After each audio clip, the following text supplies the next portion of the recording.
Yung mahilig ka sa maha, tapos ube lover ka pa. Hi mga mi! So for today's video, tara gumawa tayo ng ube keso maha blanca. Kailangan natin ng 400 ml na gata, isang lata ng whole kernel corn, pero wag nyo itodo. Isang lata ng kondensada, kahit anong brand ay po pwede. Haluin, tapos buksan ang kalan sa pinakamahinang apoy nito. Sumunod naman mga mi, maglalagay tayo dito ng ube flavoring. 2 tablespoon ang total na nailagay ko na ube flavoring dito. Ito naman ay food gel na purple. Optional lang ito mga mi, pero ako ay naglagay para mas tumingkad yung kulay niya. I-mix natin yung cornstarch at evaporada. Bali 2 cups ng cornstarch ito mga mi ha.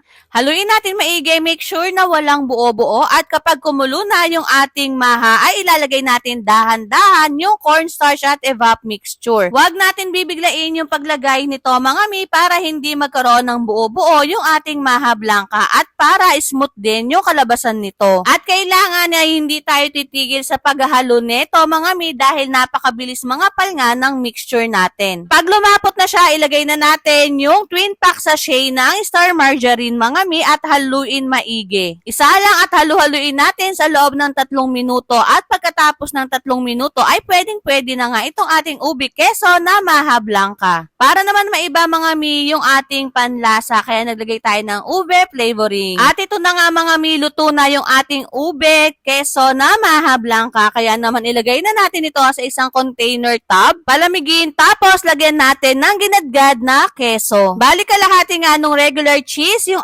aking ginamit dito mga mi para hindi naman nakakaumay kasi pag dumami yung keso medyo aalat na yung ating ube keso maha blanca. At ito na mga mi, ganun lang kasimple, napakabilis kaya naman ano pang hinihintay nyo, gawin nyo na to.